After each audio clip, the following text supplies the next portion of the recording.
দেখুন, আমি ভবানীপুর কেন্দ্রের হরিশ চ্যাটার্জি স্ট্রিটের ভোটার। খোদ মুখ্যমন্ত্রী মমতা বন্দ্যোপাধ্যায় নিজের কেন্দ্রের ভোটার আমি। আমার নিজের বিধানসভা ভবানীপুর। সেখানে 8টা ওয়ার্ডের মধ্যে 5টা ওয়ার্ডে মমতা ব্যানার্জি হেরেছিল। 3টে ওয়ার্ড থেকে ভোট মেকআপ করে বিধানসভায় জিতেছিল। মমতা বন্দ্যোপাধ্যায় সম্পূর্ণ একদম পরাজিত একজন নেতার মতো আচরণ করতে অলরেডি শুরু করে দিয়েছেন, কারণ তিনি পালসটা বোঝেন। তিনি বুঝতে পেরেছেন যে আমার সাথে আর মানুষ নেই। মমতা বন্দ্যোপাধ্যায় জোকারের মতো রাজনীতি করেন, বলতে বাধ্য হচ্ছে।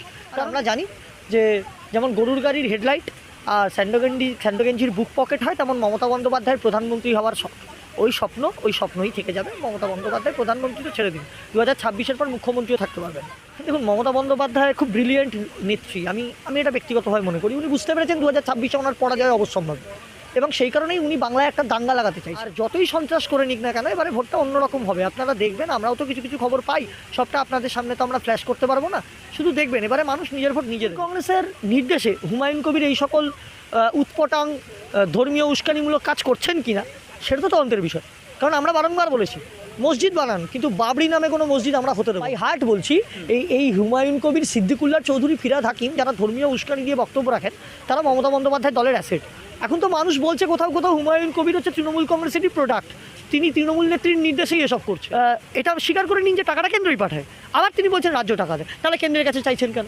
অর্থাৎ মমতা বন্দ্যোপাধ্যায় দ্বিচারিতার রাজনীতি করেন, এটা পরিষ্কার। মমতা বন্দ্যোপাধ্যায়ের পরাজয় অবশ্যম্ভাবী, আমি বারংবার বলছি আপনার ক্যামেরার মাধ্যমে। হসপিটালের মধ্যে ধর্ষিতা করতে হচ্ছে মেয়েদেরকে, অথচ ধর্ষককে আড়াল করার জন্য মমতা বন্দ্যোপাধ্যায়ের দপ্তরের পুলিশ, টালা থানার ওসি কেন্দ্রীয় এজেন্সির হাতে গ্রেপ্তার হয় ধর্ষণের প্রমাণ লোপাটের জন্য। বন্দ্যোপাধ্যায় বুঝতে পেরেছেন যে এই বাংলার বুকে ধর্মীয় উস্কানি ছাড়া তিনি কয়েকটা সিটও পাবেন না।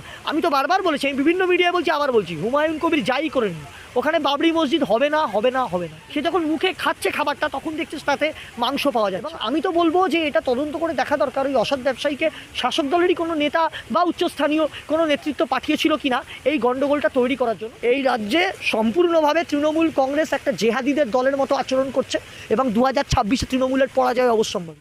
মমতা বন্দ্যোপাধ্যায় তিনি কৃষ্ণনগর থেকে বলছেন 29-এর আগেই কেন্দ্রে বিজেপি সরকার পড়ে যাবে। উনি অলিক কল্পনায় বাস করেন। মমতা বন্দ্যোপাধ্যায়ের সময় হয়ে গেছে যাওয়ার সরকার থেকে 2026-এর নির্বাচনে গণতান্ত্রিক পদ্ধতিতে, তাই তিনি এসব আবোল তাবোল বকছেন। আর আমরা জানি যে যেমন গরুর গাড়ির হেডলাইট আর স্যান্ডোগেঞ্জির বুক পকেট হয়, তেমন মমতা বন্দ্যোপাধ্যায়ের প্রধানমন্ত্রী হওয়ার ওই স্বপ্নই থেকে যাবে। মমতা বন্দ্যোপাধ্যায় প্রধানমন্ত্রী তো ছেড়ে দিন, 2026-এর পর মুখ্যমন্ত্রীও থাকতে পারবেন। তিনি মা বোনেদের উদ্দেশ্যে বলছেন, যদি কারো ভোট কাটা যায় তো বাড়িতে রান্নার জিনিসপত্র আছে। তো এইরকম উস্কানিমূলক মন্তব্য কেন দিচ্ছেন? দেখুন, মমতা বন্দ্যোপাধ্যায় খুব ব্রিলিয়েন্ট নেত্রী। আমি এটা ব্যক্তিগতভাবে মনে করি। উনি বুঝতে পেরেছেন 2026-এ ওনার পরাজয় অবশ্যম্ভাবী, এবং সেই কারণেই উনি বাংলায় একটা দাঙ্গা লাগাতে চাইছেন বলেই উনি এই সমস্ত ইনস্টিগেটিং মন্তব্য করছেন, এবং ধর্মীয় উস্কানিও দিচ্ছেন কখনো কখনো। মমতা বন্দ্যোপাধ্যায়ের সময় পলিটিক্যালি শেষ হয়ে আসছে রাজনৈতিকভাবে, এবং খোদ অভিষেক বন্দ্যোপাধ্যায়, মমতা বন্দ্যোপাধ্যায় সহ গোটা তৃণমূল কংগ্রেস তা জানে। এবং আমরা বারংবার বলছি, 2026-এ মমতা বন্দ্যোপাধ্যায় নিজের পরাজয় দেখতে পাচ্ছেন বলেই তিনি মঞ্চ থেকে এসব আবোল তাবোল উদ্ভট বক্তব্য রাখছেন। এবং তৃণমূল কংগ্রেসের যত নেতা মন্ত্রী, যত করাপ্টেড লিডার, তারাও বুঝতে পারছেন যে আগামীর তড়ি পার হবে না।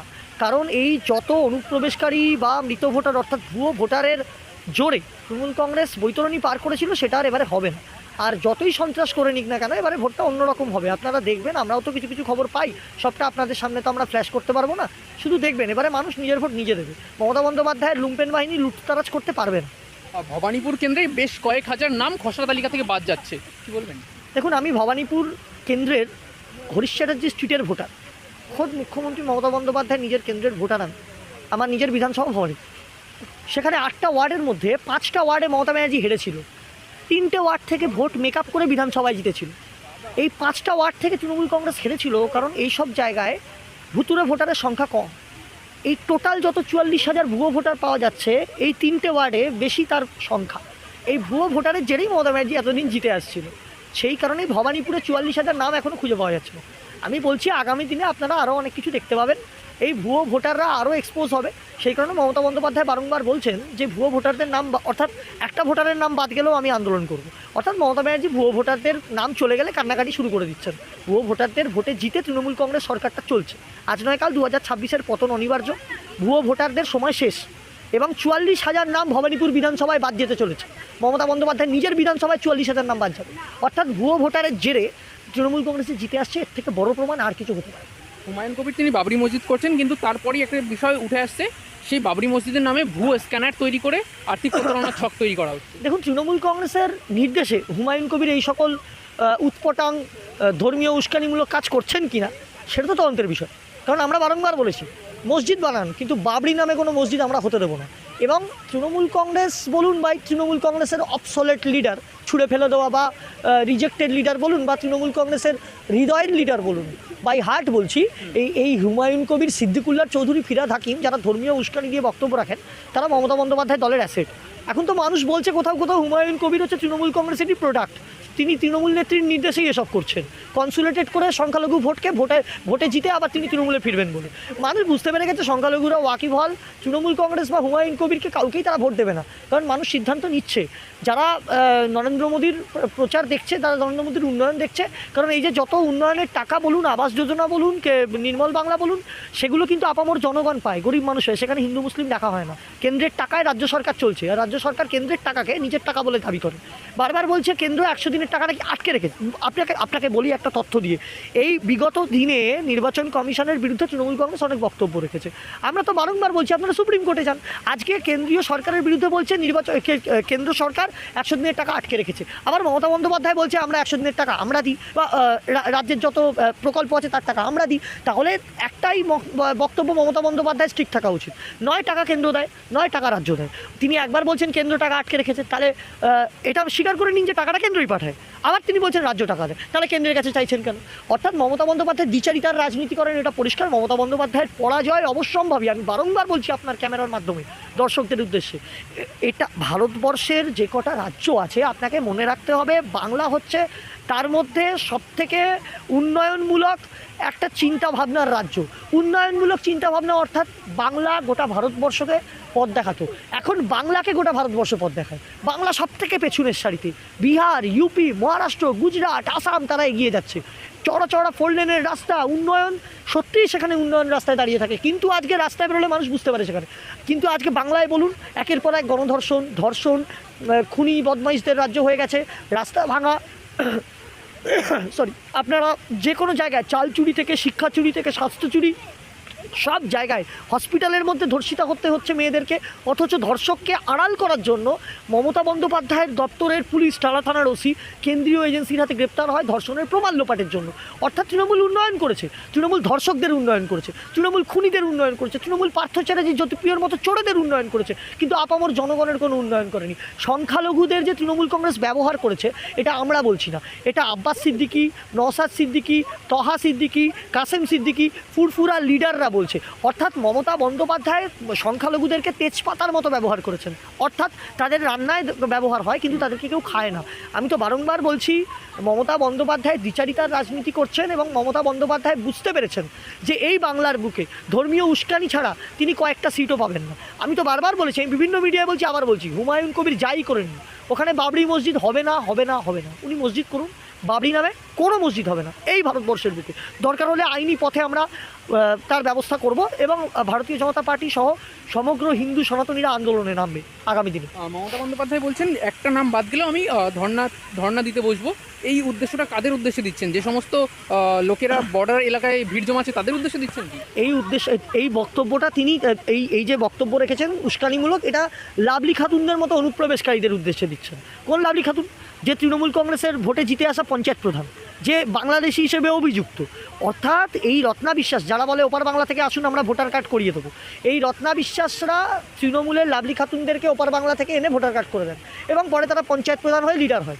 আজকে বলুন, শাহজাহানের মতো একজন খুনি বদমাইশ যার বিরুদ্ধে অভিযোগ, তাকে তারা গ্রেপ্তার করলো না, কেন্দ্রীয় এজেন্সি গ্রেপ্তার করলো। যে আলিম মোল্লা কদিন আগে পিষে মেরে দেওয়ার চেষ্টা করলো হুমুল সাক্ষীকে শাহজাহান কেসে, তার ছেলে মারা গেল, আর সাক্ষীর ছেলে আর ড্রাইভার মারা গেল, তাকে গ্রেপ্তার করতে পারলো না। কিন্তু একটা সনাতনী হিন্দু যে ওই উপবাস করে সেখানে তার ধর্ম পালন করছিল ব্রিগেডে গীতা পাঠে, তাকে যে মিথ্যে কথা বলে একজন অসৎ ব্যবসায়ী, সে মানে হিন্দুদের যেটা উপবাস, যে তারা মাংস বলুন বা মাছ বলুন সেখানে তারা পছন্দ করে না, সেই জায়গাটা তারা সেটা খায় না, তার বাইরে খেতে পারে বা করতে পারে, সেটা তার ব্যক্তিগত জায়গা, কিন্তু সেই ধার্মিক স্থানে তারা সেটা গ্রহণ করে না। তাকে মিথ্যে কথা বলে সেই অসৎ ব্যবসায়ী সেটাকে গ্রহণ করাবার চেষ্টা করলো। সে যখন মুখে খাচ্ছে খাবারটা, তখন দেখছে তাতে মাংস পাওয়া যাচ্ছে। অর্থাৎ সে যখন প্রতিবাদ জানিয়েছে, হাতাহাতি হয়েছে, তখন তাকে গ্রেপ্তার করতে উদ্যত হলো রাজ্য সরকার। অবশ্যই হাতাহাতিটা কখনোই কাম্য নয়, সেটা আমিও ব্যক্তিগতভাবে সমর্থন করি না, কিন্তু সেই অসৎ ব্যবসায়ীকে তৃণমূল কংগ্রেসের সর্বোচ্চ নেত্রী তথা রাজ্যের মুখ্যমন্ত্রী তথা স্বরাষ্ট্রমন্ত্রী মমতা বন্দ্যোপাধ্যায়ের পুলিশ গ্রেপ্তার করলো না। গ্রেপ্তার করলো কাকে? যে সেখানে প্রতিবাদ জানালো তাকে গ্রেপ্তার করলো, এই শারিফুলকে গ্রেপ্তার করলো না। অর্থাৎ তৃণমূল কংগ্রেস এই ধর্মীয় উস্কানি দিয়েই এতদিন এসছে, এবং আমি তো বলবো যে এটা তদন্ত করে দেখা দরকার ওই অসৎ ব্যবসায়ীকে শাসক দলেরই কোনো নেতা বা উচ্চস্থানীয় কোনো নেতৃত্ব পাঠিয়েছিল কিনা এই গণ্ডগোলটা তৈরি করার জন্য। যাই হোক, আইনের ওপর আমাদের ভরসা আছে। আজকে সৌমিক সহ তার টিম সেখান থেকে মুক্তি পেয়েছে, জামিন পেয়েছে, এবং আগামী দিনে আমরা বৃহত্তর আন্দোলনের পথে যাব, এবং সনাতন বিরোধী যে সরকার এই বাংলার বুকে চলছে, সনাতনীদেরকে ধ্বংস করার যে চক্রান্ত মমতা বন্দ্যোপাধ্যায়ের দল করেছে, তার বিরুদ্ধে আমরা আন্দোলন করব, এবং আগামী দিনে এই শারিফুলের বিরুদ্ধেও আইনি ব্যবস্থা নিতে হবে। আমরা অলরেডি আশা করি, আমি যা খবর পাচ্ছি ব্যক্তিগতভাবেও, যে তার বিরুদ্ধে এফআইআর লজ হয়েছে, এবং তাকে যদি পুলিশ গ্রেপ্তার না করে তাহলে বৃহত্তর আন্দোলনের পথে রাজনৈতিক ঝান্ডা ছাড়াও সনাতনীরা রাস্তায় নামবে। একদিকে মমতা বন্দ্যোপাধ্যায় বলেছিলেন এসআইআর হতে দেবো না, আমি বেঁচে থাকা অবস্থায় এসআইআর হতে দেবো না, আবার অন্যদিকে একদম শেষ মুহূর্তে তিনি এসআইআর ফর্ম ফিল আপ করলেন। মমতা বন্দ্যোপাধ্যায় জোকারের মতো রাজনীতি করেন, বলতে বাধ্য হচ্ছে, কারণ তিনি দ্বিচারিতার রাজনীতি এই কারণে করেন, কারণ মমতা বন্দ্যোপাধ্যায় বলেছিলেন আমি ওয়াক অফ মানবো না, তিনি মেনে নিয়েছেন। মমতা বন্দ্যোপাধ্যায় বলেছিলেন যে এসআইআর করতে দেবো না, তিনি মেনে নিয়েছেন, তিনি নিজেও ফর্ম নিয়ে নিয়েছেন এসআইআরের, মানে তার লোকেরা গ্রহণ করেছে। সুতরাং মমতা বন্দ্যোপাধ্যায়কে কেউ বিশ্বাস করে না। আমি তো বলছি আপনাকে, মমতা বন্দ্যোপাধ্যায় সম্পূর্ণ একদম পরাজিত একজন নেতার মতো আচরণ করতে অলরেডি শুরু করে দিয়েছেন, কারণ তিনি পালসটা বোঝেন। তিনি বুঝতে পেরেছেন যে আমার সাথে আর মানুষ নেই। তিনি বুঝতে পেরেছেন 2026 সালে সনাতনীরাও তৃণমূলকে ভোট তো দেবেই না, তারা ঐক্যবদ্ধ হয়ে বিজেপিকে ভোট দেবে। এবং তিনি এটাও বুঝতে পেরেছেন যে ধর্মের উস্কানি দিয়ে তিনি সংখ্যালঘুদেরকে বোকা বানিয়ে ভোট পেতেন, সেই সংখ্যালঘুরাও তার পাশ থেকে সরে গেছে। এখন মমতা বন্দ্যোপাধ্যায়ের হাতে আর কিছু নেই। তিনি এখন হুমায়ুনকে ওই ধর্মীয় উস্কানির দিকে হয়তো লেলিয়ে দিয়েছেন বলে মানুষ মনে করছে, এটা আমি বলছি না, যে ওই বাবরি মসজিদের বিতর্ক তুলে সংখ্যালঘু ভোটকে কনসুলেটেড করে কিছু বিধায়ক জিতিয়ে দিয়ে তৃণমূল আবার তাকে টেনে নেবে দলে। কিন্তু এগুলো করেও তৃণমূল সরকারে থাকতে পারবে না। আগামী 2026 তৃণমূল কংগ্রেস ফিনিশ। এই পালস বুঝতে পেরে কি তিনি বিভিন্ন জায়গায় উন্নয়নের পাঁচালি গাইছেন? দেখুন, উন্নয়নের পাঁচালি তাকে গাইতে হচ্ছে 15 বছর বাদে, এটাই তার সবথেকে বড় পরাজয়। দেখুন, আপনি আমি বললাম, তারপরে গিয়ে মানুষ বুঝবে উন্নয়ন। তার মানে আপনি বলার পর, আমি বলার পর মমতা বন্দ্যোপাধ্যায় আজকে মানুষের কাছে প্রচার করতে বাধ্য হচ্ছেন যে আপনি আমি বলার পর নাকি জিতবে। কর্মীরা বলবে, প্রচার করবে, মুখ্যমন্ত্রী মঞ্চ থেকে বলবেন, তারপর নাকি মানুষ ভোট দেবে। তাহলে মানুষ কি দেখতে পায় না? মানুষ কি অন্ধ? মানুষ কি বুঝতে পারে না?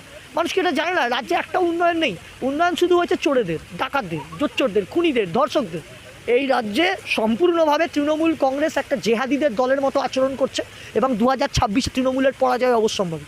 আগামী দিনে 2026 সনাতনীদের ভোটে তৃণমূল কংগ্রেস গণতান্ত্রিক পদ্ধতিতে হবে।